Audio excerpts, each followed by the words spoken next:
In this assignment, we will set up the camera and lighting for our game. Our game will be a top-down style game, where we are looking down on the game area from a fixed position above the game. If we switch to the game view, we can see that the camera is in a completely different position from where it needs to be for our game. When we look at the main camera in the scene view, we can see that it is behind the player game object and slightly above it. This is the default starting position for the main camera in a new scene. Unity will always include a default main camera at this position in every new scene. At this point, it's worth noting that in the scene view, when we have a camera selected, we can see a preview for that camera in the lower right of the scene view.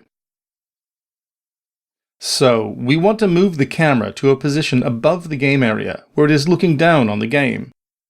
Don't forget that the camera is simply a camera component attached to a game object in our scene. We can manipulate the camera in our scene by affecting the camera's transform. First, let's reset the camera's transform by using Reset on the context-sensitive gear menu. This will reset the transform values and set the camera to the origin point with no rotation and a scale of 1. With the camera at origin, let's rotate it to face down by adjusting the rotation on the x-axis to 90 degrees. Next, let's grab the transform by using the transform handles and lift it up along the y-axis. We can see how the camera preview is updating to show what the camera is rendering. For our game, we can simply change the Y value to 10, placing the camera 10 units above the player's ship. Now that the camera is in place, let's set up the camera component. The first decision we need to make is about the camera type. Will our projection be perspective or orthographic? Our game needs to feel like an upright arcade game. These did not have any perspective, so we will choose orthographic as our projection mode. When we're using a perspective camera, if we want to change how much of our game the camera sees, we can adjust the field of view value. This is a lot like changing the zoom on a real-world camera. The larger the field of view, the wider the lens, as it were, and the more our camera can see and render. When we are using an orthographic camera, we can adjust how much the camera will see by changing the orthographic size. But what is the correct size for our game? We can see a fairly reasonable representation of the camera in the preview window, but it might be better to do any final adjustments in the game view itself. We will still have control over the component in the inspector, and we can see the actual camera output full size. It seems that the ship feels right when the orthographic size is around 10, so let's set that value to 10 exactly. Now the player is in the exact center of the game area.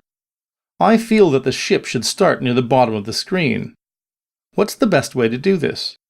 We could switch back into the scene view and move the ship by dragging the ship's transform handles, but we have no good feedback from the game view or the camera to know if we have chosen the correct position. We could change our layout so we have both the game and the scene view open at the same time, but we don't need to. Let's switch back to the game view and move the ship while we are able to see it in the full-sized game view window. We will need to move the ship by directly manipulating the ship's transform component. We want to move the ship along the Z-axis, so click on the field title, in this case the Z, and drag back and forth until the ship looks correct in the scene. Now we have a problem. We really want the player's game object to be at origin. We want this for two reasons. One, it just feels better to me. And two, it will make certain steps later on in this project easier to manage. Yet I still want to have the player's ship start down here at the bottom of the game area. Well, as we know, all things are relative. So let's move the camera, not the player. Reset the ship's transform back to origin.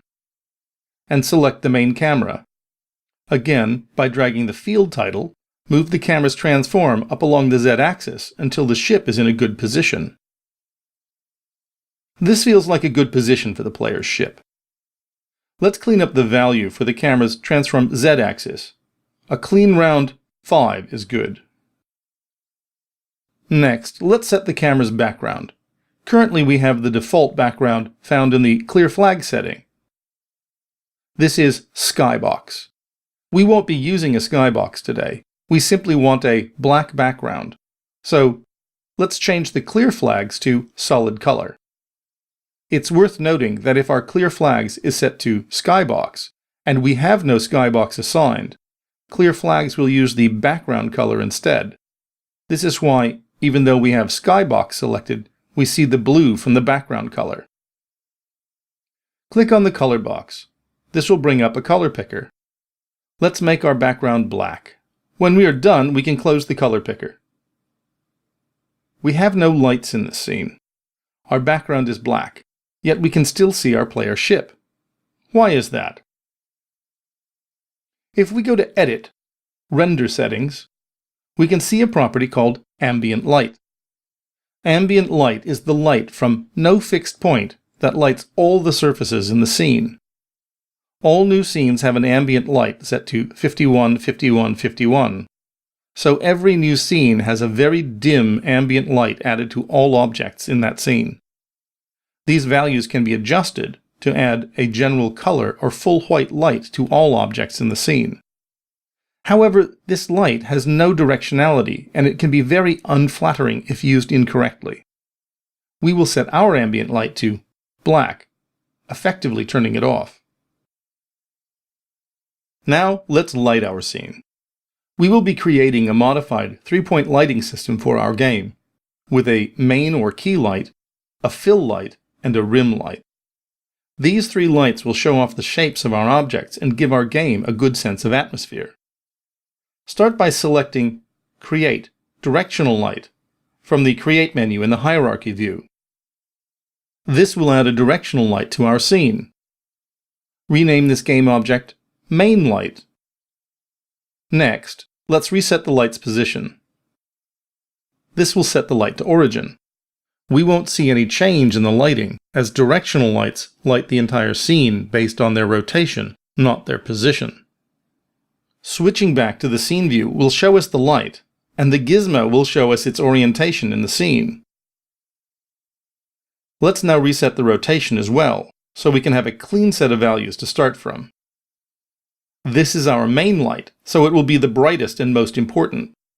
We need to see the light on the ship from our main camera, which is above the player. So let's tilt the main light down onto the scene, but not too much. We want to see the shape of the ship, but not wash it out. That looks good. It's nearly at 20 degrees, so let's clean up that value to around 20 degrees down into the scene. Now let's rotate the light around on its y-axis and bring the light in from the side. Let's pick a good point towards the front, but not directly in front. It feels good about here. Let's clean up these values to around -115. To see how this light works in our game, let's switch back to the game view. We want the main light to feel like the light from a nearby sun, so let's increase the intensity to 0.75. This gives a nice hot feeling to the right side of the ship. We could change the color, but let's leave the main light at white for now. This lighting might seem realistic for some deep space environment, but the other side of the ship is far too dark for this game. To light this side of the ship, we need another light. This will be our fill light to fill in the shadows on the far side. To build our fill light, duplicate the main light. Make sure the main light is selected, and then use Edit, Duplicate, or use the hotkey combination. Rename the duplicate Fill Light. These 2 lights are now doubling up on the same surfaces as the lights add together. Don't worry, we'll soon change this. First, let's reset the rotation on the fill light, and then switch to the scene view so we can see the gizmo on the light. We could set this light by eye in the game view, but it can also be helpful to see the light's gizmo when making adjustments. Let's grab the fill light and rotate it around on the y-axis. Here we want to light the other side of the ship, also from a direction in front of the ship to complement the key light. This feels good. Let's look at the lighting in the game view. The direction of the fill light looks good, but it's feeling like we now have two main lights.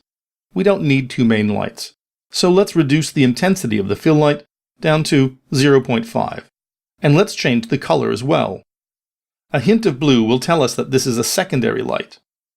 Let's reduce the red channel to 128. And then let's also reduce the values of the green and blue channels as well, down to about 192. Generally darkening our fill color. By toggling the fill light, we can see how it's lighting that side of the ship. Lastly, let's tilt down a little into the scene.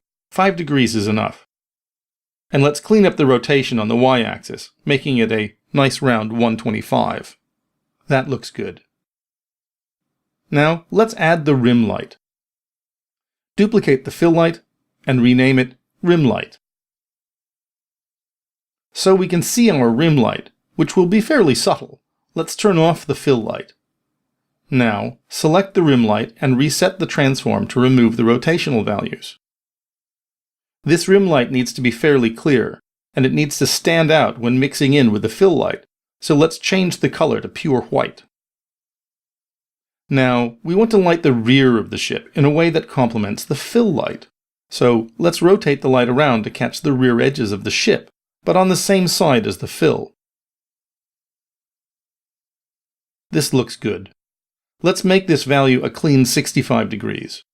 This shows the edge well, but it's also acting now like a second fill light. This is mostly due to how much light spills onto the top of the ship.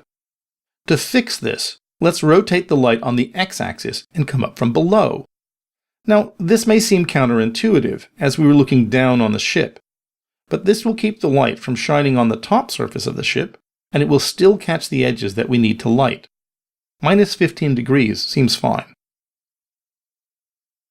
Lastly, let's drop the intensity down to 0.25. This may seem overly subtle, but when we add the fill light back in, we can see that they add together to give us a good rim light and fill.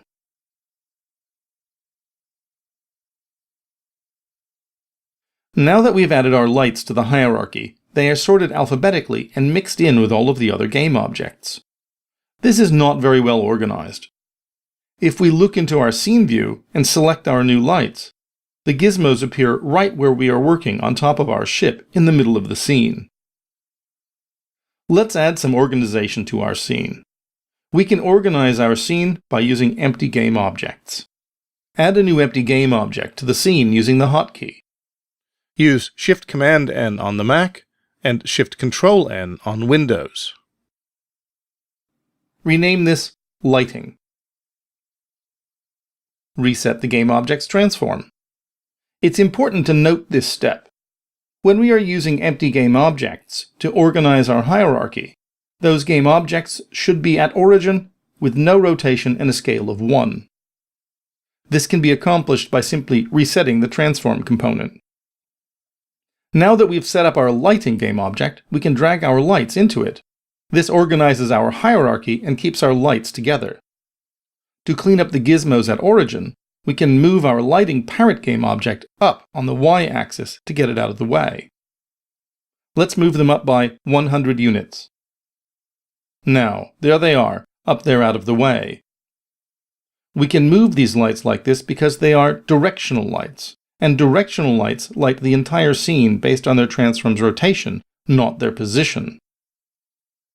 This sets up our camera and our lighting. In the next assignment, we will create a background for our game.